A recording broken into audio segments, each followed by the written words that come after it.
जय हिंद प्रिय मित्रों। दोस्तों, आज हम दिल्ली पुलिस में पूछे गए इतिहास के पाषाण काल और ऋग वैदिक काल से जो प्रश्न पूछे गए हैं उनका हम रिवीजन करने वाले हैं। तो दोस्तों, इतिहास ये यूथ पब्लिकेशन बुक का जो प्रीवियस ईयर है उसी के आधार पे हम ये बुक का PDF है उन्हीं के माध्यम से करने वाले हैं। तो इसमें हम पाषाण काल पहले देखते हैं। भारत में पूरा पाषाण काल युग कितने चरण में है? 1 चरण, 2 चरण, 3 चरण और 4 चरण। इसका सही विकल्प होगा दोस्तों ऑप्शन नंबर सी, 3 चरण। इसमें जो की पॉइंट है ये बहुत इंपॉर्टेंट है, यहाँ से क्वेश्चन बनने की संभावना अधिक रहेगी। भारत में पूरा पाषाण युग के 3 प्रमुख चरण होते हैं: प्रारंभिक पूरा पाषाण काल, मध्य पूरा पाषाण काल और उत्तर पूरा पाषाण काल। ठीक है, इसका याद करने की कोई बहुत इंपॉर्टेंट नहीं है। यह युग मुख्यतः पत्थर के औजारों और शिकार पर निर्भर शैली का था। भीमबेटका की गुफा इस युग के प्रमाणों में प्रमुख हैं। तो ये पूरा भीमबेटका की गुफाएं हैं, ये किस युग से संबंधित हैं? तो पाषाण काल से संबंधित हैं। ठीक है, आगे चलते हैं अगले प्रश्न पर। अगला प्रश्न है, मनुष्य इतिहास में किस काल से खाद्य उत्पादक बना है? पूरा पाषाण काल, मध्य पाषाण काल, ताम्र पाषाण युग और नव पाषाण युग। इसका सही विकल्प होगा ऑप्शन नंबर डी। डिस्क्रिप्शन में देखते हैं, नव पाषाण युग जिसे नियोलिथिक युग भी कहा जाता है। कौन सा नव पाषाण काल को कौन सा युग कहा जाता है? नियोलिथिक युग भी कहा जाता है। मानव इतिहास का वह काल था जब मानव ने खाद्य उत्पादन खेती करना नव पाषाण काल में खाद्य उत्पादन खेती करना, पशुपालन करना सीखा और अस्थायी जीवन जीना शुरू किया था। यानी मनुष्य ने पशुपालन, खेती करना और खाद्य उत्पादन करना किस युग में सीखा था? तो नव पाषाण काल युग में सीखा था। वह धीरे धीरे खानाबदोश जीवन से अस्थायी जीवन की ओर बढ़ने लगे थे, जिसके कारण मानव समाज का विकास हुआ और सभ्यता की नींव पड़ी। नव पाषाण काल का आरंभ 1000 ईसा पूर्व हुआ था। ठीक है, चलिए अगले प्रश्न पे चलते हैं।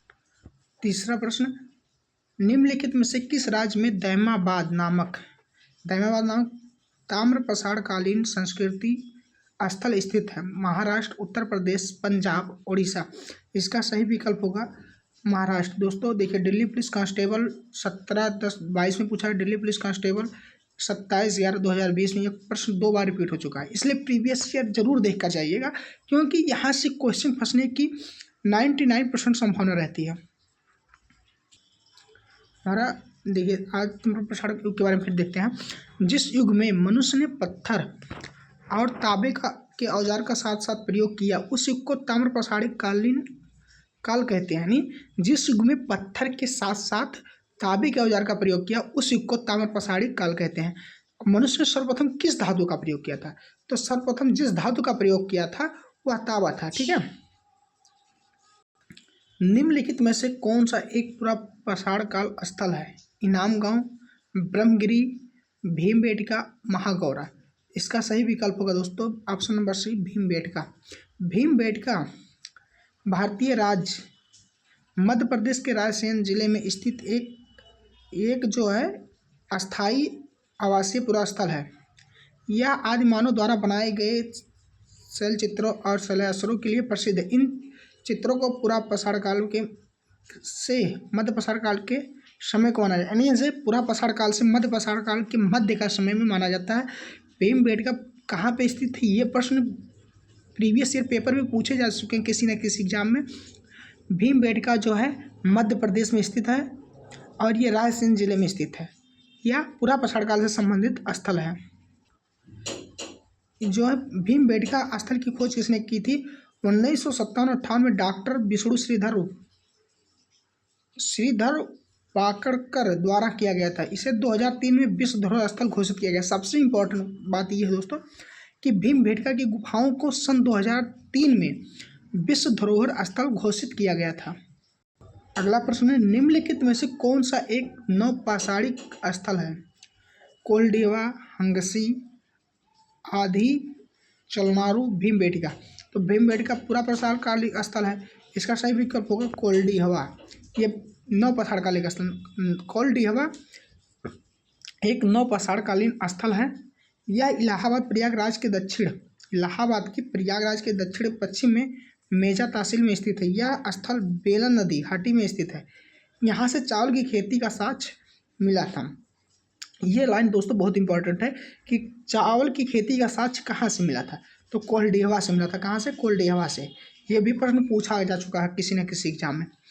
यहाँ से चावल की खेती का साक्ष्य कहाँ से मिला था? कोल्डिहवा से। यह कौन सा स्थल है? नवपाषाणकालीन स्थल है। अगला प्रश्न, निम्नलिखित में से कौन सा शब्द बड़े पत्थरों से निर्मित है या उनसे युक्त स्मारक से संबंधित है? महापाषाण काल, ताम्रपाषाण काल, पुरापाषाण काल और मध्यपाषाण काल। इसका सही विकल्प होगा ऑप्शन नंबर ए, महापाषाण काल। आइए महापाषाण काल के बारे में विस्तृत जानकारी देते हैं।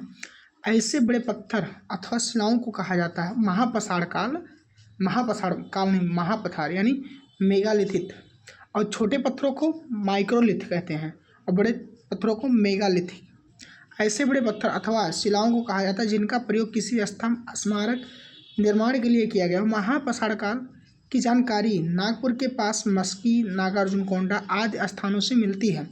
प्रायद्वीपीय भारत में सबसे पहले महापाषाणिक लोग ने ही लोहे का उपयोग और प्रसार किया था, जिनमें लोहे के बाण, हंसिया और त्रिशूल आदि मिले हैं। भारत के ताम्रपाषाणकालीन स्थलों के संदर्भ में निम्नलिखित में से कौन सा युग्म सुमेलित नहीं है? ताम्रपाषाणकालीन स्थलों के संदर्भ में कौन सा? अंजीर खेड़ी राजस्थान, रंगपुर गुजरात, चिरांद बिहार, आहार राजस्थान। दोस्तों इसका जो सही ऑप्शन होगा कि सुमेलित नहीं है। पहले नंबर ये देखिए, सुमेलित नहीं है तो अंजर खेड़ा राजस्थान में नहीं है। अंजीर खेड़ा जो है ये यूपी में है। कहाँ पे है? ये यूपी में है। और रंगपुर गुजरात में है, चिरांद बिहार में है, आहार राजस्थान में है। भारत का ताम्रपाषाणकालीन स्थल अंजीर खेड़ा उत्तर प्रदेश के एटा जिले में स्थित है। देखिए अंजीर खेड़ा कहाँ पे स्थित है? उत्तर प्रदेश, चिरांद बिहार में, आहार राजस्थान में। और यह ताम्रपाषाणिक यानी कैथोलिक का अर्थ मतलब ताम्रपाषाणिक मतलब कैथोलिक का अर्थ होता है पत्थर व तांबे का उपयोग की व्यवस्था। ताम्रपाषाणिक तांबे व पत्थर का के उपयोग की व्यवस्था। तांबे का उपकरण कांटेदार वर्दी भारत में सर्वप्रथम 1822 ईस्वी में उत्तर प्रदेश के बिट्ठूर कानपुर में प्राप्त हुआ था। हमारा अगला प्रश्न है, प्राचीन भारत में पत्थर के औजार बनाने के लिए निम्नलिखित में किस तकनीक का उपयोग किया गया? Step flaking, bipolar, pecking, pressure flaking. इसका सही ऑप्शन होगा option number D, pressure flaking. ये भी देखिए, आप देखते रहिए दिल्ली पुलिस कांस्टेबल में ये प्रश्न पूछे गए, उन्हीं का प्रीवियस ईयर का रिवीजन कर रहे हैं। एक बार फिर से हम बता रहे हैं कि दिल्ली पुलिस कांस्टेबल में जो इतिहास से, पाषाण काल और सिंध काल से जो प्रश्न पूछे गए हैं उनका रिवीजन करने वाले हैं। ठीक है। प्राचीन भारत में पत्थर के औजार बनाने के लिए प्रेशर फ्लेकिंग तकनीक का उपयोग किया गया था। प्राचीन भारत में पत्थर के औजार बनाने के लिए प्रेशर फ्लेकिंग तकनीक का उपयोग किया गया था। पाषाण काल के मानव की एक प्रमुख सीमा लगभग पूरी रूप से पत्थर से बने औजार और हथियार पर निर्भर थे। यानी पाषाण काल के जो मानव थे वो पत्थरों से बने औजार और हथियार पर निर्भर रहते थे, जिस कारण वो पहाड़ी वाले क्षेत्र से दूर बस नहीं सके थे। केवल पहाड़ी के ढलानों और शैल आश्रयों पर और पहाड़ी नदियों, ये मतलब कहने का आशय ये है, जो प्राचीन काल के मानव थे वो पहाड़ी और नदी का पानी पीने के लिए दूर कहाँ जाएंगे, तो नदी और पहाड़ी के आसपास ही बसे थे।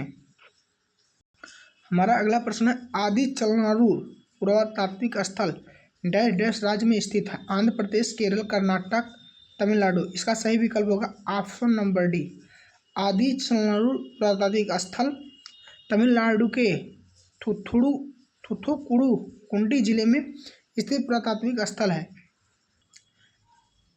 आदि चलनारूर तमिलनाडु राज्य के थूथुकुडी जिले में स्थित एक पुरातात्विक स्थल है जो कई महत्वपूर्ण पुरातात्विक खोजों का स्थल है। यह प्राचीन पांडव साम्राज्य की राजधानी कोकोई से लगभग 15 किलोमीटर दूर, यानी पांडव की जो प्राचीन राजधानी थी पांडव साम्राज्य की, कोकोई कराई से लगभग 15 किलोमीटर दूर स्थित है। ठीक है। और इसका पता जो 2004 में आदि चलनारूर साइट की खुदाई के नमूनों की कार्बन डेटिंग के आधार से पता चला कि वो 1000 से 600 ईसा पूर्व के बीच की अवधि के हैं। दोस्तों पाषाण काल हमारा खत्म हुआ। अब हुआ सिंधु सभ्यता। मोहनजोदड़ो के विशाल स्नानागार की खुदाई निम्नलिखित किस क्षेत्र में की गई थी? हमारा पहला प्रश्न है, 10वां प्रश्न है, मोहनजोदड़ो के विशाल स्नानागार की खुदाई निम्नलिखित में से किस क्षेत्र में की गई थी? घर का आंगन, निचला शहर, दुर्ग, रियासी कम्प्लेक्स। इसका सही विकल्प होगा दोस्तों दुर्ग। इसका सही विकल्प होगा ऑप्शन नंबर सी, दुर्ग। मोहनजोदड़ो का विशाल स्नानागार की खुदाई गढ़ टीले यानी दुर्ग में की गई थी। ठीक है, यह टीला हड़प्पा सभ्यता के शहर मोहनजोदड़ो के उत्तरी भाग में वर्तमान में पाकिस्तान के सिंध प्रांत में स्थित है। विशाल स्नानागार को ग्रेट बाथ भी कहा जाता है। हड़प्पा सभ्यता की सबसे बड़ी इमारत यह मोहनजोदड़ो जो है हड़प्पा सभ्यता की सबसे बड़ी इमारत विशाल स्नानागार थी। यह ईंटों से बना एक सुंदर स्थापत्य का उदाहरण है। मोहनजोदड़ो का अर्थ होता है मृतकों का टीला। और विशाल स्नानागार की खुदाई कहाँ हुई थी? मोहनजोदड़ो में। और हड़प्पा सभ्यता की सबसे बड़ी इमारत विशाल स्नानागार। ये 3-4 प्रश्न एक ही प्रश्न से निकलते हैं। निम्नलिखित में से हड़प्पा संरचना में पानी के रिसाव को रोक के लिए डामर की पतली परत लगी थी। निम्नलिखित किस हड़प्पा संरचना में पानी के रिसाव को रोकने के लिए डामर की पतली परत लगी थी? जल निकास, सड़कें, अन्न भंडार और वृत्त स्नानागार। इसका सही विकल्प होगा वृत्त स्नानागार।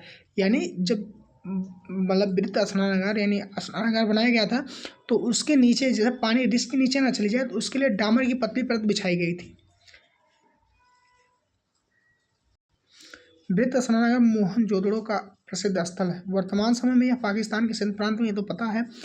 इस स्नानागार की लंबाई 11.88 मीटर लंबा और 7 मीटर चौड़ा और 2.43 मीटर गहरा है। इसका निर्माण पक्की ईंटों से किया गया था। इसमें पानी की रिसाव को रोकने के लिए डामर को आप लोग जानते हो काला काला होता है, सड़क बनते समय यूज होता है, कि पतली परत चढ़ाई गई थी। यह वृत्त स्नानागार का उपयोग सार्वजनिक रूप से धार्मिक अनुष्ठान संबंधित स्नान के लिए होता था। यानी वृत्त स्नान, एक क्वेश्चन पूछा जा सकता है कि जो सिंधु घाटी सभ्यता के मोहनजोदड़ो में मतलब स्नानागार था उसका उपयोग कब किया जाता? तो इसका सार्वजनिक रूप से उपयोग धर्म अनुष्ठान संबंधित स्नान के लिए होता था। ठीक है, निम्नलिखित में से कौन सा वास्तु विशेष संरचना मोहनजोदड़ो के नगर दुर्ग का हिस्सा नहीं था? विशाल आंगन, गोदाम, आवासीय भवन, स्तंभ हाल। इसका सही विकल्प ऑप्शन नंबर सी, आवासीय भवन जो है इसका हिस्सा नहीं था। मोहनजोदड़ो पाकिस्तान के सिंध प्रांत के लारकाना जिले में स्थित है। यह सिंध नदी के दाहिने तट पर स्थित है। मोहनजोदड़ो सिंधु नदी के दाहिने तट पर है। कहाँ पे है? सिंधु नदी के दाहिने तट पर है। यह कहाँ पे? पाकिस्तान के सिंध प्रांत में है। मोहनजोदड़ो पाकिस्तान के सिंध प्रांत के लारकाना जिले में है।